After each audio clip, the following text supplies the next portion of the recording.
E aí, a milhão, nutricionista e treinador Everton Botega aqui, e hoje a gente vai para a terceira aula do nosso ABC da nutrição.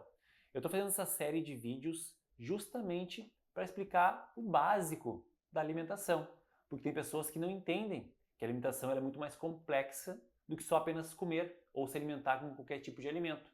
Então eu fiz essa série para explicar para você o que é caloria, carboidrato, proteína, lipídios, vitaminas, fibras. Então eu quero fazer toda essa base para você entender, pelo menos, como funciona uma boa alimentação.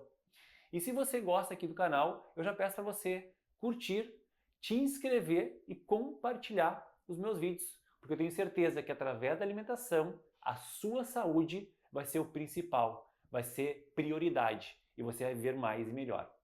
Então vamos lá. Para a aula de hoje, eu quero falar sobre proteínas. A proteína tem diversas funções no nosso corpo, mas uma ressalva aqui é na parte de construção celular. A proteína ela é composta por aminoácidos essenciais e não essenciais. E esses aminoácidos têm diversas funções no nosso organismo. E o que são as fontes de proteínas? A gente não tem na natureza muitas fontes que fazem que a gente consiga ter uma variedade enorme de proteína, como carboidratos, que a gente já falou na segunda aula, que são inúmeros carboidratos que a gente tem de fontes. Já a proteína, a gente vai buscar mais de origem animal, ou seja, ovos, peixes, carnes brancas, carnes vermelhas, carne de porco, e não tem uma variedade muito grande. Por isso, às vezes, a gente consegue ficar meio que engessado nas fontes de proteína. É lógico que a gente tem fontes provindas de suplementação. A gente tem vários suplementos proteicos no mercado, como por exemplo, whey protein, proteína isolada da carne, proteína do arroz e da ervilha.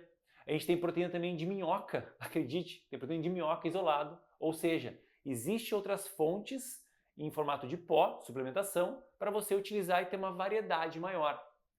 Algumas pessoas às vezes confundem, leite como fonte de proteína, ou até alguns iogurtes normais. Só que esses alimentos ele até contém uma fonte de proteína baixa, mas tem muito carboidrato na composição. Então, fonte de proteína realmente de alta quantidade proteica é mais de origem animal, como eu falei, ovos, peixes, carnes. E assim tu precisa fazer uma variação dessas proteínas para conseguir ter toda a quantidade de aminoácidos que você precisa. Então, a fonte de proteína ela é fundamental para a construção do seu corpo. E o que eu sempre oriento meus pacientes? Quando você busca um processo de emagrecimento, ou seja, baixar peso, baixar gordura corporal, ficar mais magro mesmo, você não pode deixar de lado a fonte de proteína, porque essa fonte vai te fazer o quê? Preservar massa muscular. Então, às vezes, as pessoas fazem dietas radicais e se esquecem de colocar o mínimo de proteína para conseguir preservar músculo. E a pessoa consegue emagrecer, só que não é sustentável, porque ela não conseguiu mudar a composição do físico, apenas perdeu peso na balança. E não entende que esse peso na balança tem que ser de gordura e não de massa muscular. Então, o que eu indico para os pacientes é utilizar em torno de 1,6 a 2 gramas de proteína por quilograma de peso, para fazer uma preservação da sua massa muscular. Então a proteína tem essa função para você colocar no seu dia a dia. Então separe aí pelo menos 3 refeições do dia para colocar uma fonte de proteína e de alto valor biológico. É lógico que massa, arroz, feijão, esses alimentos vegetais contêm uma pequena fonte de proteína, mas ela não é de alto valor biológico, assim como provinda dos animais.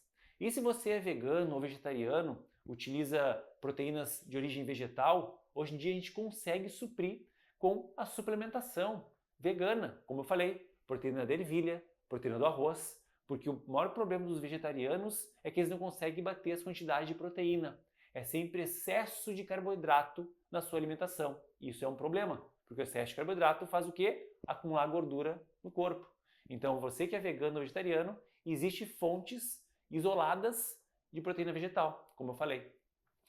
Então é isso, a aula de hoje. Eu queria passar uma base da importância que a proteína tem no seu dia a dia e o quanto é importante você ter o mínimo de proteína para você preservar músculo, para você não perder massa muscular, principalmente quando você está em dieta de déficit calórico, ou seja, de emagrecimento.